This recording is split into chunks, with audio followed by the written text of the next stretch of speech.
Hello everybody, what's cracking? And today we're going to be taking a look at the Transformers Rise of the Beasts Studio Series NIGHTBIRD. So before we get into the actual figure, we're just going to look at the packaging. So you can see right there, NIGHTBIRD, Terracon symbol there, 104th Studio Series figure. There's the control art that they use for NIGHTBIRD. You've got the backdrop for where B got yeah. You got more artwork of NIGHTBIRD, more of NIGHTBIRD mistransformed. Just want to point that out at the back there. Nissan, because this is officially licensed. And then a better look at that control art, Autobot symbol up there. And then at the top, Rise of the Beasts. Yeah, that's pretty much it for the box. Excuse me. And now to take a look at the accessory. Unfortunately, she only comes with one sword. I really feel like she should have come with two, but hey, budget restrictions.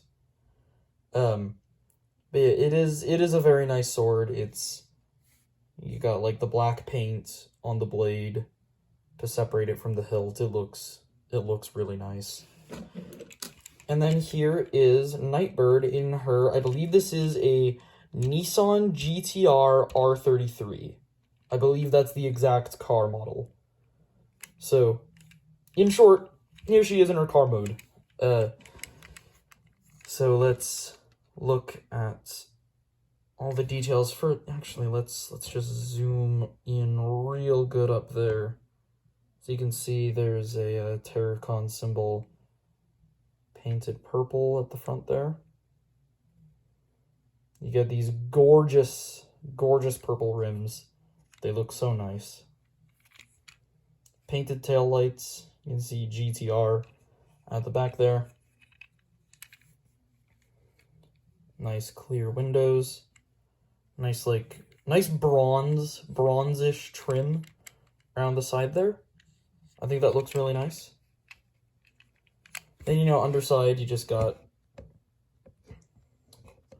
robot junk going on there. You can take the sword and just peg it in. There's slots on either side near the back, and there's a peg on the sword. It's a little tricky to get it in here, and it's not the most stable connection in the world, but at least it's not sticking out on top of the car. At least it actually goes, like, underneath. And you can kind of pretend that's an exhaust pipe if you want to. I mean, personally, I don't really care, but yeah, you can do that. Just for comparison, here she is with what's probably going to end up being the next review, Legacy Detritus. And here she is with Scourge. I don't have Battle Trap yet. I'm still hunting down a Battle Trap. I've got NIGHTBIRD and Scourge, though. But, yeah, that's basically it for the car mode. So now let's get to the transformation of this figure. So what you want to do is just take out the sword, obviously. And now we can start. So basically, to transform NIGHTBIRD, what you want to do is just take this back section here and untab it. And then just swing this entire section up and around, like that. Now what you want to do is just take these front sections here and unpeg them and then swing them back. It's a little bit tricky. There we go. Swing it back. Now you just want to take this foot section, separate it there, and now bring down the whole leg and just swing out this foot section, and then bring out the ankle tilt, rotate the thigh, flip out the toe, and then just make sure this is all folded in all the way. Now rotate this down, and then slide it into the thigh. And then just do the exact same thing on the other side. So untab all this from the windows, separate the foot, engage the tilt, bring down the leg, rotate the thigh, flip out the toe, bring down the side, rotate it, and push it in. Excuse me. And now we can just raise up the camera. So now what you want to do is bring out the arms like this. This thing shares a lot of transformation steps, like a lot of engineering with Studio Series 86 Jazz. That's something I noticed. You just want to flip the arms like this, take this middle section, and just flip it up, and then unclip this whole backpack section here. Now what you want to do with this is, like Jazz, you just want to swing it down, tab it into place, then you just want to flip out these shoulder pads. Now what you want to do with the chest is just untab these pieces and just bring them in, and they should click into place to kind of tighten up that chest. Now what you want to do with the whole backpack is you just want to, it's on a hinge, so you just want to bring it down a little bit, then rotate it around, and you want to make sure these tabs line up with these slots in the back and just lock it in. Then take this wing assembly, flip it up like this, take the back of the car, flip it down, lock in this wing assembly, flip out the little wings, then take this bottom part and just bring it up like that, then bring this middle section down until it all rests in place. And there is Studio Series NIGHTBIRD in her robot mode.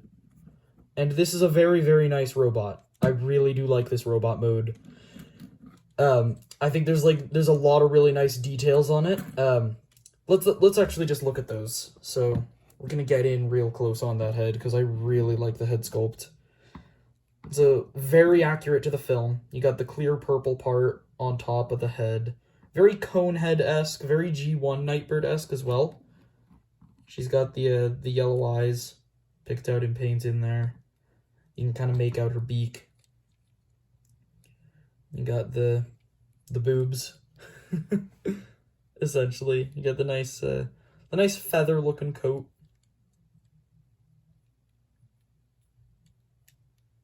Nice wheels at the feet there. The backpack, okay, the backpack is the big point of contention that people have with this thing. And the stock photos make it look really bad, but in person, it's actually pretty clean. Like, it actually feels, like, really solid in person. It's not like it's not a problem while handling the figure. Like, the backpack isn't an issue. It's there, but it's not a problem. And you can obviously just take the sword, plug it into her hand. And again, I wish there were two so that you could dual wield like she did in the movie. But one is fine. Better than nothing. And then you can also store it on her hip, like a ninja, which is just awesome.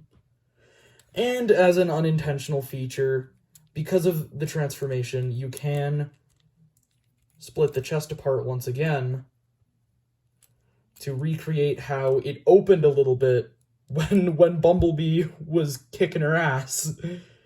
And that was what allowed him to stab her spark. So you can do that, which is funny. But yeah, so now, for comparison, here she is with Detritus. Here she is with Scourge.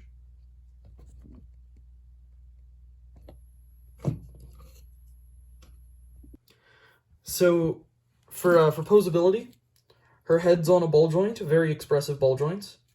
Her shoulders are also on ball joints. They can do all this stuff. You do have bicep rotation, 90 degrees, over 90 degrees at the elbow, and nothing at the wrist. You do have a waist swivel, which is a bit limited due to how all this works, but if you get this out of the way, you get a lot more range. The legs can go up and go back. Again, you can rearrange the backpack. They can go out. They do have thigh rotation. You have upper knee and lower knee. And then you do have full ankle tilt, and the toe can flick. So you can get her into some pretty dynamic poses, especially with the sword. But, yeah, I mean, like, in short, this is definitely the best deluxe that I have in Studio Series. I don't have the Rise of the Beast Bumblebee, and I've heard that that's pretty good. But as of right now, yeah, this is my favorite Studio Series Deluxe class figure, and I definitely think you should go out and buy one. So yeah, that has been my review for the Transformers Studio Series Rise of the Beast Canadian release, or also American release. It's the international release anyways, the Hasbro version specifically of the Terrorcon Nightbird. You know how I like to do these mouthfuls at the end, and I will see you on the flip side. Bye.